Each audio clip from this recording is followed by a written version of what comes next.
હું ગીરનારમાં રહેતો હતો જુનાગઢ. વાત આખી વાર્તા એવી છે અને મગજમાં બિહાડે એવી છે. મને બાપુ એ કાયમ આપ્યો બોલવા માટે બહુ બહુ ધન્યવાદ. હવે મેં ઓનલાઈન જોયું હતું યુટ્યુબ. આ મારો છોકરો છે મોટો. આની હું 12 મહિના પછી માસ્ટરે પડી હતી, છૂટાછેડા માંગતી હતી. મને કાંઈ પૂછતું નહોતું. અમારામાં દહેજ માંગે છે. 9 લાખ રૂપિયા લેણામાં ડૂબી ગયો હતો, બરોબર. 2 લાખ રૂપિયા મેં વ્યાજમાં ઉપાડી 15% 15% સમજો છો ને? એટલે હવે 2 લાખ રૂપિયા વ્યાજ લાવો એટલે કેટલા થાય? હોવી નહીં, લેણું વધી ગયું, ઘરે ખાવાનો વારો આવતો હતો. વિચાર કરજો. મેં યુટ્યુબ ઉપર જોયો તો વિડીયો, પછી મને મગજમાં બેઠું. મેં હુતા રાતના 10 વાગે, એ રાતે હું મરવાનો હતો, એ રાતે મારું મોટું હતું. પણ મેં વિડીયો જોયો, મગજ ખરાબ થઈ ગયું હતું. વિડીયો જોયો મેં ખાલી એટલું વિચાર્યું કે આ પ્રજા તમારી આ જેટલી પ્રજા છે ને, આ પ્રજા ઓછી છે, આના કરતાં વધારે રહે. આ પ્રજાના માનથી મેં વિશ્વાસ રાખ્યો. હનુમાન દાદાને એટલો પુકાર્યો કે હનુમાન દાદા આજ મને બસાવો ને એટલે હું જિંદગી લગીને જીવી ત્યાં લાગીને તમારા મંદિરે હું આવીશ, એટલું મેં કીધું હતું.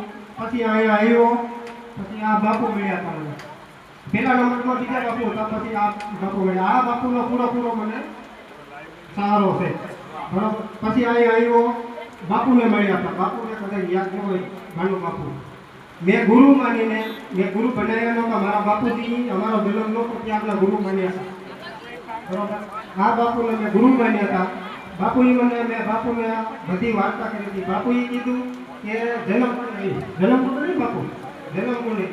હવે અમારે શું કે અમારે જે મજૂર માણસને જે હોય અહીંયા અમારો જન્મ થતો હોય. અમારે ત્યારે દવાખાના નહોતા 1991.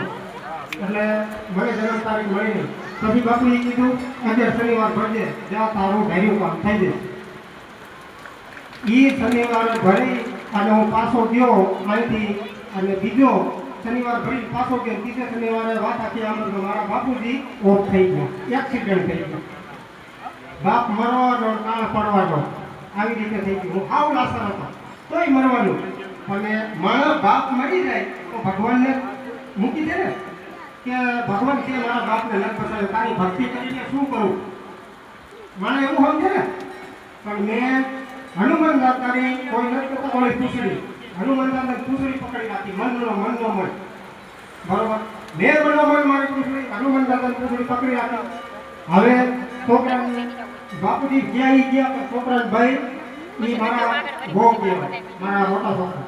એટલે એ ગો આવી ગયા, ભલે બાપુજી ગો આવી ગયા, તોય મેં શનિવાર ચાલુ રાખ્યા. પછી પાછો આવ્યો શનિવાર છૂટતો ગયો. એક ધારો શનિવાર ત્યાં શનિવાર નથી ભર્યા હો.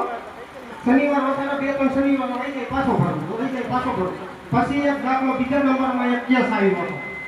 એવો કેસ આવ્યો હતો, બરોબર, કે મારા આ છોકરો એવા 2 છોકરા છે. એ છોકરા પાસે કેસ એવો બનતો હતો ને છોકરી માટે આવી ગઈ. હું છોકરી ઇન્સ્ટાગ્રામ માટે. એટલે અમારે 2.5-3 લાખનો હતો. મેં મનોમન હનુમાન દાદાની અરજી કરી એમપીમાં, એટલે કેસ દફા. ત્રીજો નંબરમાં મારે આ ગાડી 10-12 લાખની ગાડી QE 300 મોટો બધે જાણો છો. આ સામે પડી છે, જો સામે પડી, બરાબર. આ 2 લાખ રૂપિયા વ્યાજે ઉપાડ્યા હતા. આ સાવી અને આ ગાડી QE 300 ડબોસી લીધી. આ ગાડી નીકળે એવી જ નહોતી.